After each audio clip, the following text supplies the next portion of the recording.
네, 안녕하세요. 이번 시간에는 우리 챕터 2, 변수에 대해서 알아보겠습니다. 변수는 프로그래밍 언어의 가장 기본이 되는 핵심 개념이 되겠어요. 의미는 어떤 데이터에 이름을 붙여주는 걸 말하고요. 어떻게 표현하냐면은 일단은 변수 이름을 하나 정하고요. 사용자가, 프로그래머가 변수 이름을 정합니다. 그런 다음에 이 등호를 써요. 변수를 만드는 기호가 바로 이 등호가 되겠어요. 등호를 쓰고 그 다음에 그 오른쪽에 이 변수에 들어갈 어떤 값을 적어줍니다. 예를 들어 myAge라는 변수 이름을 하나 정하고 등호를 쓰고 거기에 숫자 19를 넣으면은 이게 이제 변수가 만들어진 거예요. 그래서 19라는 이 데이터의 이름이 myAge가 되는 거죠. 그런데 이 변수는 이름에서 알 수 있듯이 변할 수가 있는 성질을 가지고 있습니다. 그래서 똑같은 이름의 myAge라고 하더라도 처음엔 19를 여기다 넣고요. 그 다음에는 얘를 20이라고 하면은 myAge에는 이제 19가 나가고 20이 들어간다. 이렇게 생각을 해주시면 되겠고요. 이 오른쪽에 들어가는 이 데이터에는 어떤 식이 들어갈 수도 있어요. 예를 들어 변수 원래 있던 myAge에다가 1을 더해서 이 값을 다시 myAge에 업데이트해라. 이렇게 또 가능하고요. 또 많이 쓰기도 합니다. 그러면 직접 한번 변수를 만들어 볼게요. 예를 들어 나는 myAge라는 변수 이름에 20을 넣을 거야. 또 하나 이어서 만들어 보면요. myName이라는 변수에 요번에는 이제 뭐 영어로 J라는 문자를 넣고 싶은데 이때는 따옴표로 작은 따옴표 또는 큰 따옴표로 이렇게 감싸줘야 돼요. 문자인 경우에는 이렇게 변수를 만들고 얘를 실행을 해보겠습니다. 그러면은 눈에 보이는 변화는 지금 없죠. 컴퓨터 내부에 이제 20과 J에 이런 이름들이 지금 붙여진 거예요. 그러면은 제대로 변수가 만들어졌는지를 확인하기 위해서 변수 이름만 이렇게 적어주고요. 이번에는 단축키로 한번 실행을 해볼게요. Shift 엔터를 이렇게 딱 누르면은 myAge에는 20이 잘 들어가 있다. myAge가 가리키는 값은 20이다. 이렇게 출력이 되고 있고요. myName도 한번 변수 이름을 적어 보면요. 이번에는 myName에는 이 J라는 문자가 들어가 있죠. 한 가지 더 설명을 드리면은 이렇게 변수 이름만 적으면은 제일 마지막에 있는 요 변수의 값만 출력이 되고요. myAge도 출력하고 myName도 출력하고 싶다. 그러면은 우리가 이 print라는 함수가 있는데요. print하고 괄호 안에 화면에 출력할 그 값을 넣어주면 됩니다. 그래서 여기에도 프린트를 이렇게 해주면 되겠죠. 이런 프린트 같은 거를 함수라고 하는데 우리 나중에 또 배울 거지만 기본적으로는 어떤 명령을 수행하는 그러한 기능이 있는 우리가 일반적으로 알고 있는 함수와 거의 같습니다. 어떤 값을 넣으면은 무언가 처리해서 어떤 결과를 내주잖아요. 함수라는 게. 그래서 항상 함수는 이렇게 괄호가 있고요. 괄호 안에 어떤 게 들어가면은 그 결과가 처리된 결과가 이렇게 나옵니다. 프린트 같은 경우는 프린트 함수 같은 경우는 화면에 그 값을 출력해주는 기능이 있는 거죠. 자, 이번에는 변수의 값을 변경해 볼게요. 그러면은 똑같이 myName인데 이번에는 한글로 J라고 한번 이름을 바꿔봅니다. 이런 상태에서 프린트 myName을 해보면 되겠죠. 요게 이제 안녕이라고 하나 적고 그 다음에 이제 쉼표로 구분해 주고요. 그 다음에 이제 myName 이 변수 이름을 적어주면은 이 두 개가 같이 출력이 되겠죠. 그래서 안녕 이번에는 J라고 되어 있죠. 그래서 쉼표가 이렇게 한 칸 띄워주는 그 기능을 하고요. myName이 J죠. 그래서 잘 출력이 되는 것을 알 수 있습니다. 자, 이제는 한번 기존에 있는 값을 바꾸는 걸 해볼게요. 여기에다가 어떤 표현식 사용해서 값을 변수를 변경해 보겠습니다. 변경해 보겠습니다. 우리 아까 잠깐 봤듯이 my age가 있죠. 지금 my age에는 20이 들어있잖아요. 여기에다 1을 더해요. 그러면은 실행을 해볼게요. 네, 그럼 21이 되죠. 이 값을 다시 my age에다가 할당을 하는 겁니다. 그래서 오른쪽에 있는 값을 왼쪽에 있는 변수 이름에 우리가 그냥 쉽게 저장한다라고 하는데 조금 더 엄밀하게 얘기하면은 공식적으로 얘기하면은 할당한다, 또는 대입한다. 이렇게 또 얘기를 많이 합니다. 자, 그래서 이렇게 한 상태에서 my age를 다시 변수 이름을 넣어서 이렇게 출력을 한번 해보면은 이제는 21이 되었죠. 네, 원래 20이었던 값이 다시 21이 되었습니다. 자, 이렇게 하고요. 자, 여기서 조금 의아해 할 수가 있는 게 이 등호는 같다라는 건데 어떻게 어떤 값하고 거기에다 1을 더한 게 같을 수가 있지? 라고 생각할 수가 있는데, 제가 지금까지 설명드린 것처럼 이 등호는 우리 파이썬에서는 같다라는 의미가 아니고요. 이 할당을 해주는 연산자일 뿐이에요. 영어로는 assignment가 되겠고요. 그러면 같다는 어떻게 표현하느냐? 바로 이 등호를 2번 써서 표현을 합니다. 그래서 여기 있는 예를 하나 보면요. 네, my age가 50이 되어 있죠. 50이. 근데 1을 더했어요. 그럼 my age가 51이 되죠. 네, 좀 전에 본 얘랑 같고요.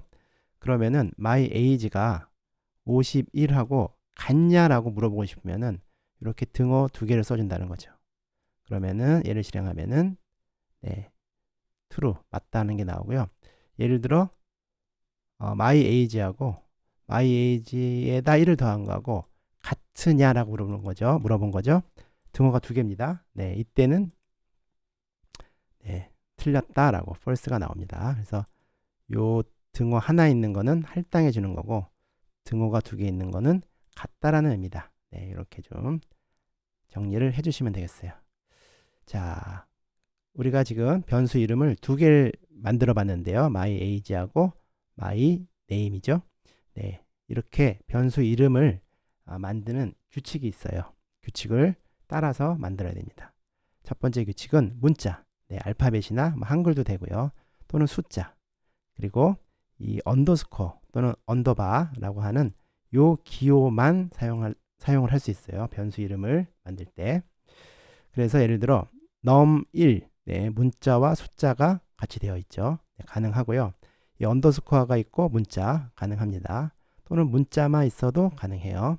그런데 이런 경우는 변수 이름을 쓸 수가 없는데 몇 가지 예를 들어 보면은 my name인데 이렇게 띄어쓰기가 있으면은 안 되죠. 이렇게 연결이 안 돼 있어서 이거는 변수 이름 규칙에 어긋나고요. 그 다음에 1num, 이거는 숫자와 문자 다 될 것 같지만 숫자는 처음에 나오면 안 돼요. 숫자는 변수 이름에 사용될 수는 있지만 처음에 나오면 안 된다. 그리고 이제 또 하나 알아야 될 게 어떤 문자인데 예약어라고 되어 있는 문자가 있어요. 이거는 또 변수 이름 쓸 수 없습니다. 그래서 예약어가 뭐냐? 요거를 그대로 실행해 보면요. 이 코드를 실행해 보면은 이러한 문자들이 나오는데 이게 바로 예약어가 되겠어요. 이렇게 많죠. 그래서 false라든가 none이라든가 true라든가 여기에 뭐 이런 것들이 파이썬 처음 만들 때 이거는 내가 따로 좀 쓸 거니까 변수 이름에 쓰지 말아주세요 라고 했기 때문에 이거를 쓰면 안 됩니다. 그래서 혹시 예약어가 어떤 건지 잘 몰라서 제가 if라는 변수 이름을 정하고요. 여기에다가 뭐 문자로 만약에 라는 걸 이렇게 변수를 만들고 싶어서 이렇게 했다. 얘를 실행해 보면은 이렇게 뭔가 문법에 맞지 않다는 오류 메시지가 나오죠. if는 바로 여기 예약어에 들어있기 때문에 그렇습니다. 그러면 이 예약어를 다 외워야 되느냐? 뭐 그런 건 아니겠죠. 이렇게 한번 변수 이름을 적었는데 이 코렉 같은 경우에 색상이 벌써 다른 색깔로 좀 바뀌었잖아요. 그럼 이렇게 약간 느낌이 쎄하면은 요 단어는 쓰지 않으면 되겠습니다. 그래도 나는 꼭 if라는 요거를 변수 이름으로 정하고 싶어. 그러면은 영어 파이썬에서 대문자와 소문자는 다르기 때문에요. if를 이렇게 하나라도 바꿔주면은 네, 오류가 나지 않죠. 또는 앞에 있는 거를 대문자로 바꿔도 되고, 뭐 두 개 다 대문자로, 여기 오른쪽엔 뭐 아무거나 들어가도 되겠고요.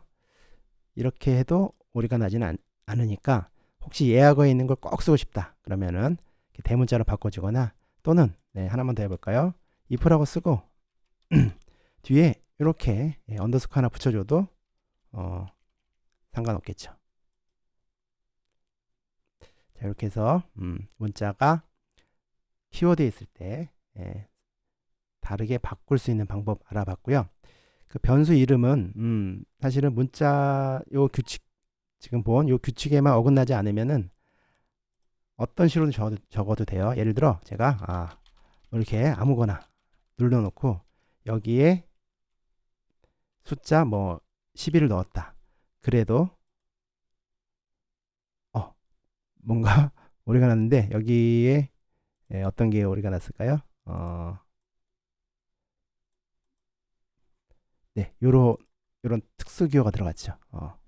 요런 건 빼고 문자와 숫자만 되었을 때는 아무 오류가 나지 않는데, 이 이름이 컴퓨터만 보는 게 아니라 우리 사람도 보잖아요. 그래서 이 사람이 알아볼 수 있게 네, 그렇게 적어야 되는데, 그러한 규칙이 이 뱀하고요 낙타 방식이 있어요. 뱀 방식은 예를 들어 제가 김치를 좋아해. 김치를 좋아하는데 이 김치를 변수 이름에 내가 좋아하는 음식이라는 의미로 my favorite food는 김치 이렇게 적어줘도 되지만, 이거를 얼핏 봤을 때 한눈에 들어오지 않잖아요. 그래서 이렇게 의미가 있는 단어들 사이에 my 다음에 favorite 다음에 이렇게 해주는 게 바로 뱀처럼 쭉 이어져 나간다 해서 뱀 방식이 되겠고요. 또는 이렇게 할 수도 있겠죠. my하고 새로운 의미가 나올 때 거기만, 그 단어 시작만 이렇게 영어로 my favorite, 이번에는 뭐 singer 이런 식으로 제니 이렇게, 얘는 중간에 혹이 튀어나온 것처럼 낙타처럼 표현한다 해서 이 낙타 방식이다. 두 개 다 변수 이름을 정하는 아주 좋은 예가 되겠어요. 자, 이어서 지금 제가 이렇게 뭔가 샵 기호를 쓰고 어떤 설명들을 달았는데 얘는 지금 실행이 안 되고 있죠. 이런 걸 바로 주석이라고 합니다. 그래서 우리 인간들만 알아볼 수 있는 그런 방식이 되겠고요. 그래서 샵 기호를 붙이면 그 다음부터 샵이 있는 그 다음 줄은 실행이 안 되는 거예요. 그래서 주로 설명을 하거나 잠깐 코드 실행을 멈출 때 이렇게 이 주석 처리를 합니다. 이런 것도 가능하겠죠. 이런 것도 요 앞에 샵이 있기 때문에 요 뒤에 있는 것들은 처리가 안 되는 거죠. 네, 그래서 이렇게 해놓고 뭐 여기에 무언가를 하면 쓰면 되겠죠. 헬로, 헬로 이렇게 쓰고 실행하면은 얘는 실행이 안 되고요. 얘만 실행이 되고요. 예를 들어 프린트 헬로 월드 뭐 이렇게 하면은 두 개가 다 실행되는데, 얘 하나를 주석 처리를 하면은 제가 지금 단축키로 컨트롤하고 슬래시를 눌렀어요. 그래서 단축키로도 주석을 설정할 수 있고요. 그랬을 때 여기는 이제 헬로만 나오죠. 그죠? 그래서 다시 주석을 해제하고 싶으면은 요 샵을 없애거나 아니면은 단축키로 블록 지정하고 컨트롤하고 슬래시 또 계속 이렇게 누를 때마다 주석이 만들어졌다 없어졌다 합니다. 네. 자, 주석까지 알아봤고요. 이제 변수를 조금만 더 들어가서 살펴보겠습니다. 변수를 조금만 더 들어가서, 자, 변수의 알쏭달쏭한 사용법인데요. 이 변수의 오른쪽에 오는 값들은 사실은 거의 모든 게 다 와도 돼요.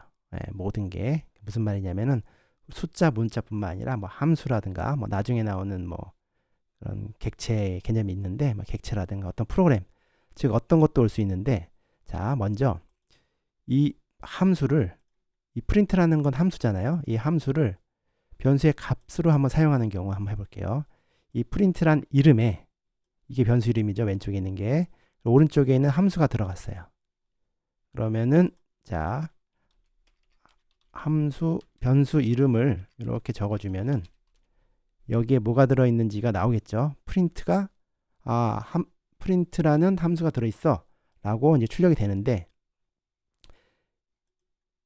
그렇게 되면은 이제 뭘 할 수 있냐면요, 이 프린트가 얘가 할 수 있는 일을 다 하는 거잖아요. 그럼 한글 프린트가 원래 프린트 함수를 쓰는 것과 똑같이 이렇게 이 함수를 얘 변수 이름으로 쓸 수가 있어요. 네, 재밌죠? 네. 근데 반대로요, 이 프린트라는 함수를 변수 이름으로 사용하면 어떻게 될까? 네, 이렇게 해서 한번 해보고요. 그리고 나서 프린트를 출력해 보면은 프린트에는 헬로가 들어가 있죠. 근데 이때 우리가 원래 프린트 함수를 쓰려고 해요. 그러면은 이게 오류가 나면서 얘는 이제 더 이상 쓸 수가 없는 거예요. 이 함수는 쓸 수가 없고, 왜냐하면 이 프린트가 그냥 변수 이름이 되어 버렸죠. 그래서 기존에 우리가 얘가 가지고 있던 기능을 잃어버린 거예요. 변수 이름이 되어 버렸기 때문에. 그럼 이제 앞으로는 프린트 함수를 쓸 수가 없는데, 그래서 이거를 다시 변수 이름에서 프린트를 해방시켜 줘야 됩니다. 그래서 이제 딜이라는 명령을 통해서 이렇게 다시 프린트를 지워 놓으면은 이제는 다시 프린트를 쓸 수가 있게 되겠죠. 네. 네, 이렇게 알아봤고요. 자, 이런 것도 가능합니다. 여러 변수 이름에 하나의 값을 대입하는 거죠. 그래서 A는 B는 1 하면은 어떻게 되겠어요? A도 1이고, B도 1이 들어가 있습니다. 이런 것도 가능해요. ABC를 콤마로 해서 1, 2, 3 하면은 차례대로 A에 1이 들어가고, 확인. 네, A에 1이 들어가고, 네, B에 2가 들어가고, 네, C에 3이 들어가는, 네, 이런 방식도 가능은 하다. 그리고 이제 마지막 하나 더 볼 거는요, 이렇게 변수 A, B는 B, A, 네, 이렇게 하면은 굉장히 직관적이죠. A하고 B의 값을 바꾼 거죠. 그래서 이렇게 지금 현재 A에는 뭐가 들어가 있죠? 1이 들어가 있고, B에는 2가 들어있는 상태에서 얘를 실행하고 A의 값을 출력해 보면은 이제는 A가 2가 되고요, B는 1이 되겠죠. 네, 이런 거는 이제 파이썬에만 있는 아주 재미있는 그런 문법이 되겠어요. 네, 여기까지 변수에 대해 알아봤습니다. 감사합니다.